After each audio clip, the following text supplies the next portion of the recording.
एक ऐसी तबाही और बर्बादी की तरफ है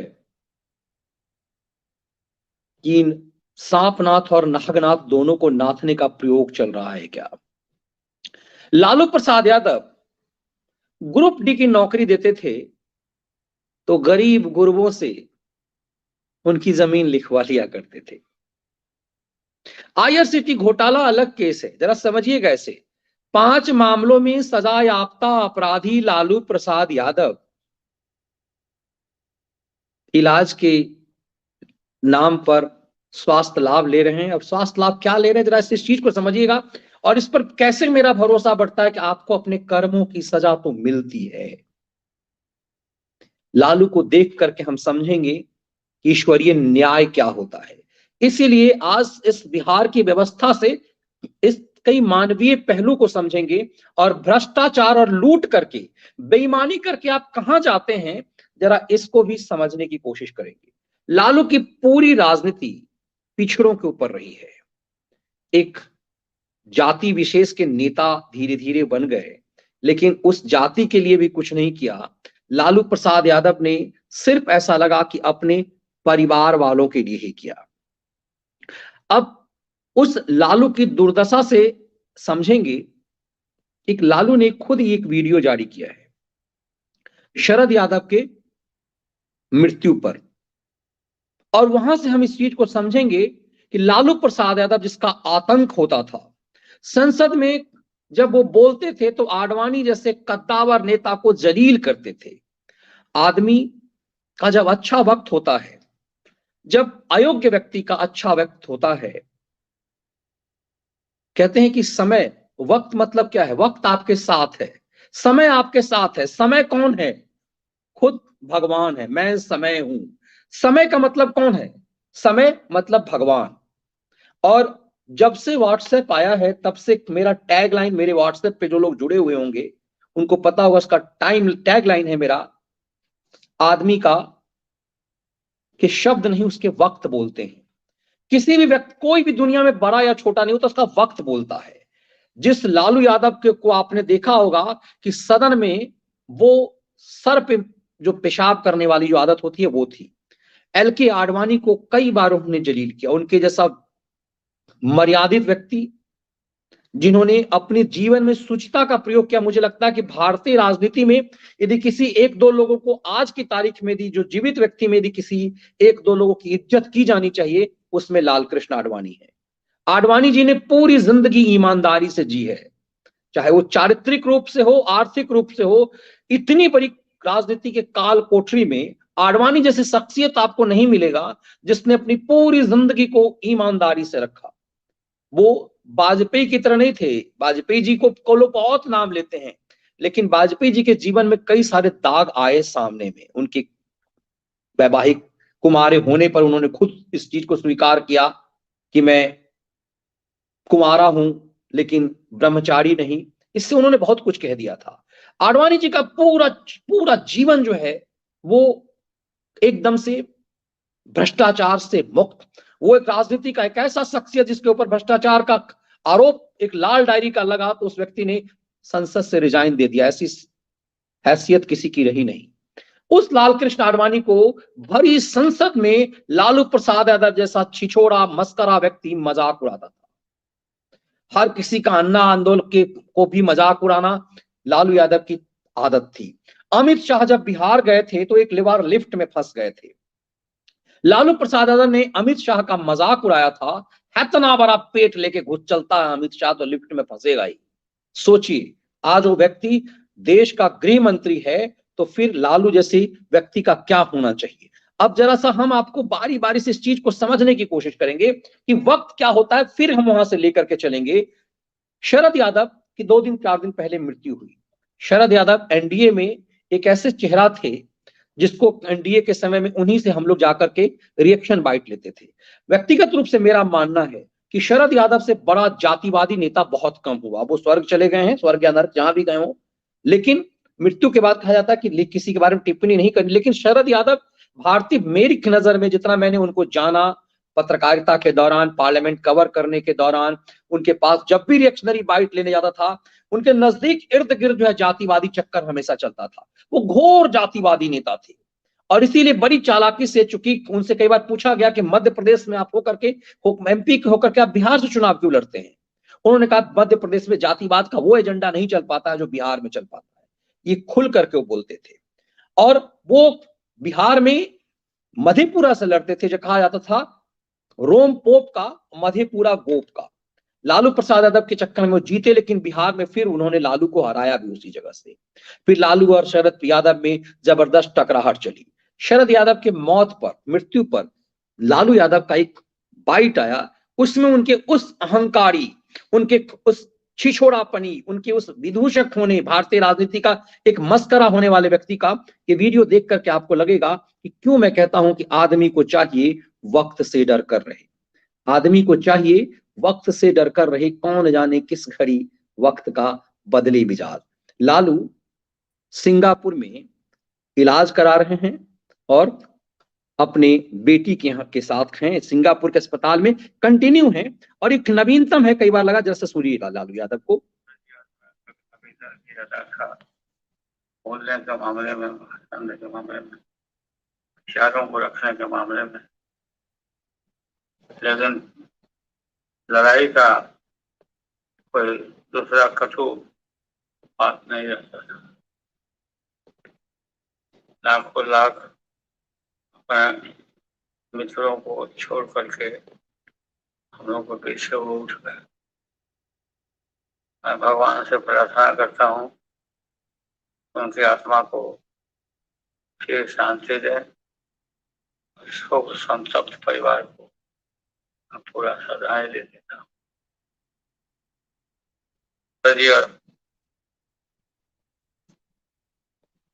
लालू ने ये वीडियो जो जारी किया है, लालू ने ये वीडियो सिंगापुर से जारी किया है। सिंगापुर के एक अस्पताल में है लालू यादव, और उन्होंने कहा कि मैं अस्पताल में हूं, इलाज अभी तक चल रहा है, किडनी ट्रांसप्लांट हुआ, तो समझिए कि क्या है।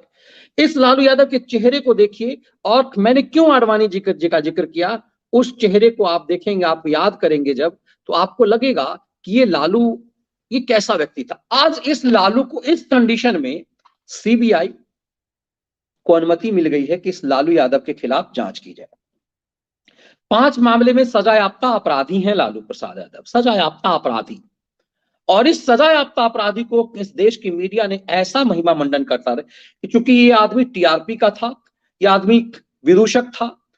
इस व्यक्ति का अत्याचार ये है, इस व्यक्ति के राज में शहाबुद्दीन जैसा अत्याचारी किसी को भी 8 सीट से नहला देता था।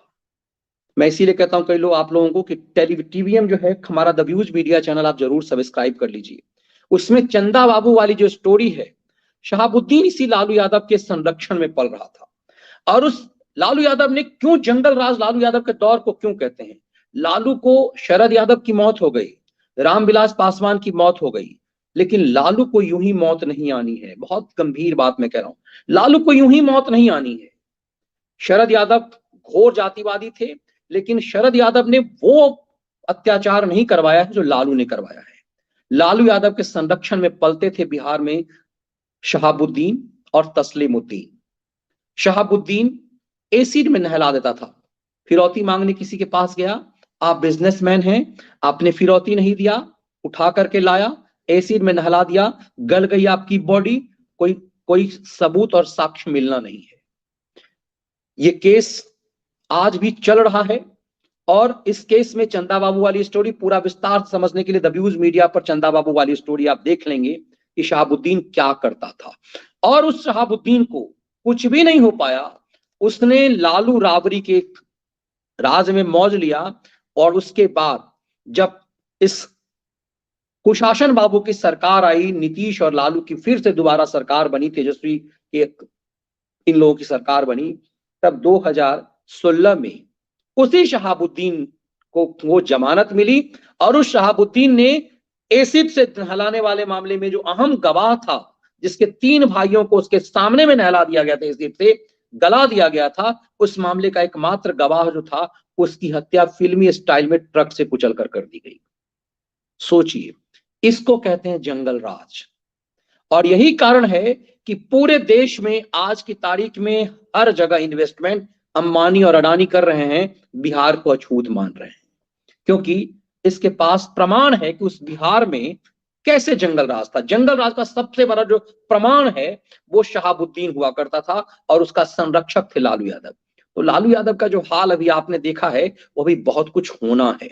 इसीलिए इस लालू यादव के साथ के मामले में जिस अमित शाह को आप क्यों यदि कह दे कि अमित शाह लालू को माफी दे दी गई, उसी लालू यादव ने अमित शाह के लिए कहा था, जब अहंकार था, जब नीतीश और लालू की सरकार दोबारा से बन गई थी, तब पटना में एक लिफ्ट में लालू यादव पटना में एक लिफ्ट में फंस गए थे, खराब थी लिफ्ट। अब पटना जैसे शहर में ऐसे ऐसे जगह पे जहां पर भाजपा का राष्ट्रीय अध्यक्ष का जाना है, ये अव्यवस्था थी। उस अव्यवस्था को लालू क्या कहते थे, अमित शाह इतना बड़ा पेट लेकर चला जाता मुटकू, और मुटकू फंसेगा नहीं। सोचिए, यही लालू यादव अपने राज्य में अपनी जाति के लोगों को चरवाहा विद्यालय के नाम पर छलते रहे। यही लालू यादव डेवलपमेंट के लिए कहते थे, सड़क लेके गांव में क्या करोगे, गांव में बस चलेगी, तुम्हारे बच्चों को कुचल दिया जाएगा गरीब आदमी के लिए। इस लालू यादव ने दलितों पिछड़ों के नाम पर राजनीति की और बिहार को तबाही और बर्बादी की तरफ ले गए।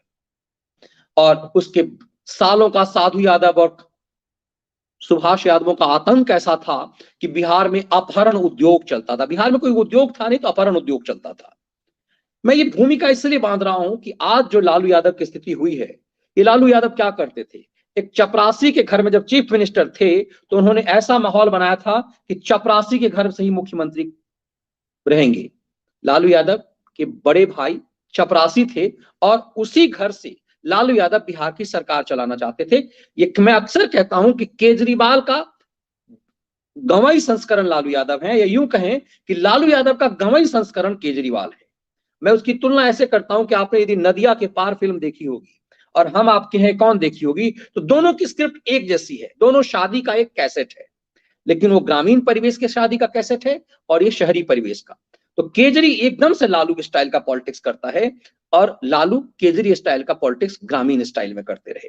अब इन सब ने क्या किया, इनके सालों का आतंक था। तो कायदे से देखिए, आज जिस लालू को आप देख रहे हैं, इनको भी बहुत भुगतना है। बिहार की कई पीढ़ियों को बर्बाद करने वाले हैं लालू। आज यदि कई पीढ़ी बिहार की तबाह हुई है, आज तक यदि 6-6 साल का ये है, तो इसके बड़े जिम्मेदार हैं। आज पूरे देश में यदि हर जगह आपको बिहारी मजदूर मिल रहा है, रिक्शा वाला, तांगा वाला, जहां आप देश के किसी भी कोने में चले जाइए तो आपको बिहारी मिल जाएगा।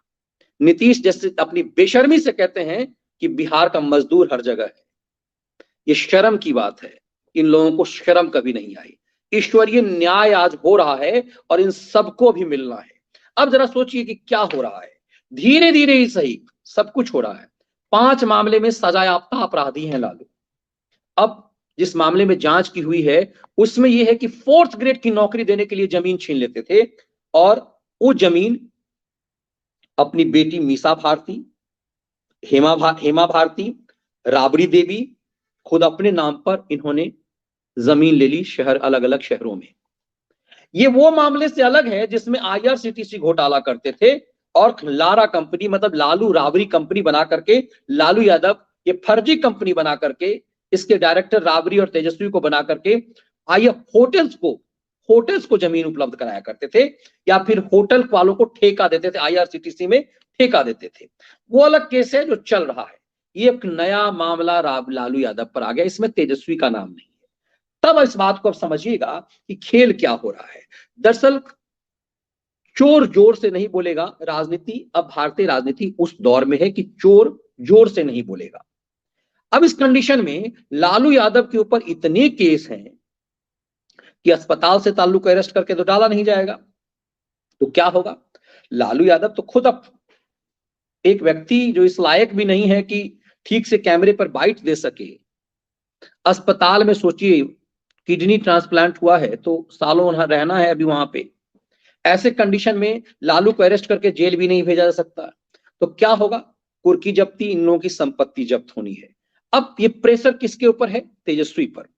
क्योंकि बिहार के एक जातिवाद का नशेरी राज्य है, इस राज्य की जनता का एक बड़ा हिस्सा, जिसको किसी चीज जातिवाद के अलावा ऐसा लगता है कि कुछ लेना देना नहीं है।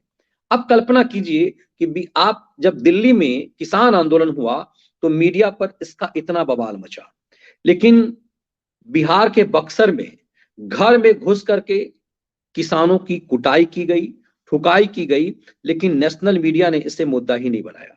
और आपको आश्चर्य लगेगा कि इस राज्य का मुख्यमंत्री जो है वो आय टाई क्या कर रहा है, उसको कुछ पता ही नहीं है। इस राज्य के मुख्यमंत्री को कुछ भी नहीं पता कि उसके राज्य के में बक्सर नामक इलाके में घर में घुस करके लोगों ने, पुलिस ने जम करके पिटाई की है। जरा सा इस चीज को समझिए, तब हम आगे समझेंगे कि इस राज्य में ये नीतीश कुमार को अकाब क्या होना है। जरा समझिए इस चीज को। लेकर बातें हो रही कि दरबार तो विवादित ग्रंथ है। हमको नहीं पता, चलिए अब क्या हमको नहीं पता। सर बक्सर में जो घटना हुई, इस पर क्या कहेंगे सर? अरे सर बक्सर में जो घटना हुई है सर, दरभंगा में चलेगा सर, दरभंगा एम्स को लेकर बक्सर में पावर प्लांट में आग लगा दी गई है सर बक्सर में। जो जमीन को लेकर विवाद हुआ है, अरे वो तो कह दिया गया, उसको डीएम को वो अपना सब कुछ देख रहा है, आपको कुछ करके। शिक्षा मंत्री बोले दरभंगा एम्स को लेकर भी सवाल उठ रहा है कि पता नहीं जी, हम पीछे नहीं। शिक्षा मंत्री ने बोला है कि ये बोले वाला ग्रंथ है। हमको पता नहीं, हम पूछ लेंगे उनसे। ठीक, तो दरभंगा एम्स को लेकर बात। अब सोचिए, ये व्यक्ति बिहार का मुख्यमंत्री है, ये व्यक्ति बिहार का गृह मंत्री है। इससे पत्रकार पूछ रहे हैं कि आपके एक मंत्री ने, आपके शिक्षा मंत्री ने राम और रामायण को गाली दी है। हमको नहीं पता है, हमको कुछ नहीं पता है, हम पूछ लेंगे। इतना बेशरम, इतना बेहाया है इस राज्य का मुख्यमंत्री, और ये अपने आप को सुशासन बाबू कहते हैं। अब देखिए कि क्या दुर्गति, जैसे ये हालत क्यों है हमको नहीं पता है, क्योंकि वो मंत्री कौन है, लालू यादव की पार्टी का। भी जरा सा खेल को समझिए, क्या खेल चल रहा है। इससे पूछा जा रहा है कि बक्सर में किसानों को पीटा गया है, जम करके पीटा गया है। ये आदमी कह रहा है कि हमको नहीं पता है कब हुआ है, कहां हुआ है। दरअसल इन सब चीजों से अब की बार सीधा अवसर मिल रहा है तेजस्वी यादव को ये कहने का कि ये आदमी कैसा गृह मंत्री है, और इस आदमी के खिलाफ पार्टी के अंदर विद्रोह कराने का। अब ये पूरा गैंग से घिरा हुआ है, वो संजय झा और पता नहीं कौन कौन जो कांग्रेस पार्टी से आया हुआ जो भगौड़ा है, उस सबके साथ ये आदमी, इस मतलब ये ऐसा व्यक्ति जिसको कुछ भी नहीं पता है कि बिहार में हो क्या रहा है। बक्सर में नहीं पता है कि बक्सर में इतनी रात में घुस करके किसानों को पीटा गया, नेशनल मीडिया कवर तक करने नहीं गई। बिहार के यूट्यूबर्स वहां काम कर रहे हैं, उनके माध्यम से पता चलेगा आपको कि बक्सर में क्या कुछ हो रहा है। इतना ही नहीं है, जरा सा एक पुराने मामले को आ जाए तो नहीं पता है कि बीमारी किसको कब से है, जरा देखिएगा। राज्य की स्थिति नहीं पता है। नीति आयोग ने स्वास्थ्य व्यवस्था पर सवाल खड़े किए हैं बिहार के, बोल रहे हैं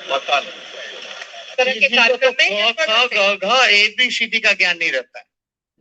नीति आयोग का रिपोर्ट देखा नहीं, हमने नहीं देखा, हमको पता नहीं, हमको मालूम नहीं, तो किस बात के मुख्यमंत्री हैं?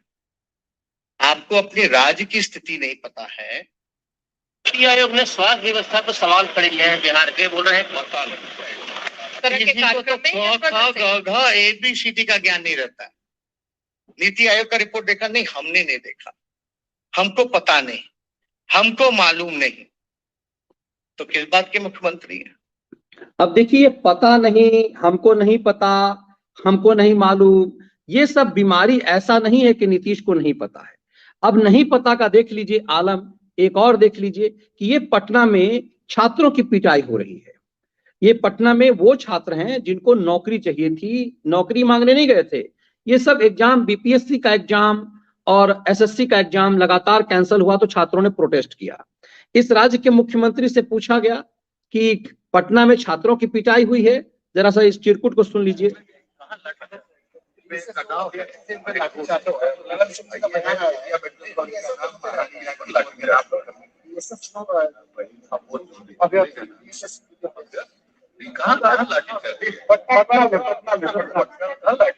पटना में लाठी